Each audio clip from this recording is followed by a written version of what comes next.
जर हे तुमच्याबरोबर घडतंय तर काय प्रॉब्लेम आहे? काय होतं सांगते. बरेचसे पेशंट असं एक्सप्लेन करतात, की ठीक आहे आम्ही 1 वाजता झोपतो किंवा 1:30 वाजता झोपायला, पण सकाळी पण आम्ही लेट उठतो. 9 वाजता उठतो, 10 वाजता उठतो. तर ही झोपेचा स्पॅम आम्ही कंप्लीट केलाय. तर काय प्रॉब्लेम आहे? ॲक्चुअली होतं काय, आपल्या बॉडीमध्ये एक क्लॉक फिटेड ज्याला मेडिकल टर्मिनॉलॉजीमध्ये म्हणतात सर्केडियन रिदम.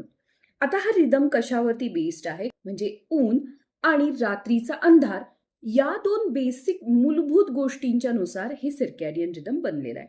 डेफिनेटली कळालं. तर त्यानुसार आपली बॉडी ठरवते, की बॉडीच्या आतमध्ये घडणाऱ्या गोष्टी या त्या अनुषंगानं घडत जाव्यात. आता होतं काय, जेव्हा तुम्ही रात्री 1 वाजेपर्यंत किंवा 1:30 वाजेपर्यंत स्क्रोल करता, तुमचा मेंदू कन्फ्यूज होतो, की ॲक्चुअली मला तर आत्ता वाटलेलं, की रात्र आहे आणि मला बॉडीमध्ये त्यानुसार बदल घडवले पाहिजेत.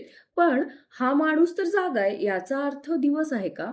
आणि या कन्फ्युजनमध्ये बऱ्याचदा सर्केडियन रिदम हे खूप जास्त डिस्टर्ब होतं. नक्की ही विचार करण्यासारखी गोष्ट